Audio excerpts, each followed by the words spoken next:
evening. International help is being pledged for India as it battles a ferocious second wave of coronavirus, described by Prime Minister Narendra Modi as a storm that has shaken the nation. Almost 350,000 new infections were recorded in India in the latest 24-hour period, and 2,767 people have died. But experts say the actual numbers are likely to be much higher.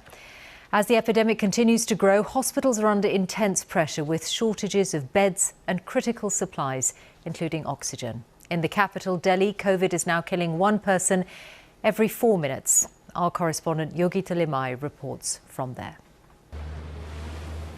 The capital is being ravaged at a frightening speed. With every pyre that burns, India's self-belief is dying.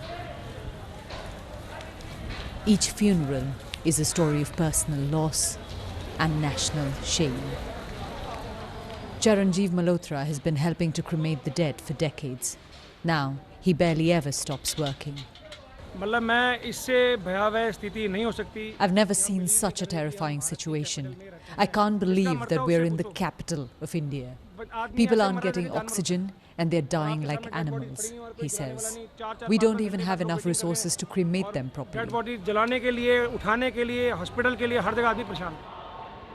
Outside, Shivangi Mehra is on the phone organising oxygen for the hospital she works in.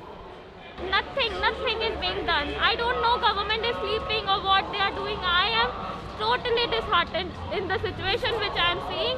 Government is a literal failure. A person cannot live here in Delhi. A person cannot even die peacefully in Delhi.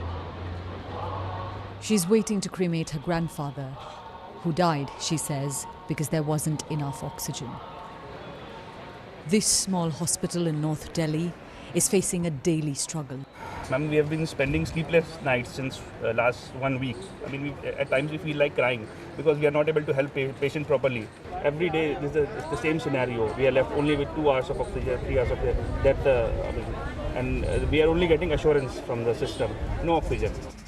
And so, families are being told to organize oxygen.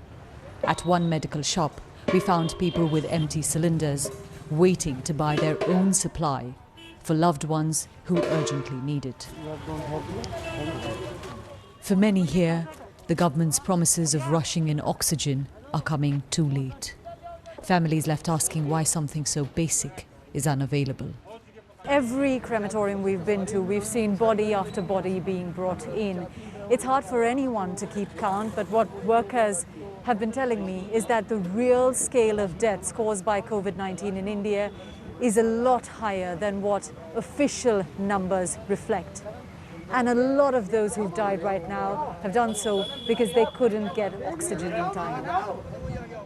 Jitendra Singh Shanti runs a group of volunteers here. Even young people are dying. It's a very bad situation. If it keeps getting worse, we'll have to burn bodies by the side of the road, he says.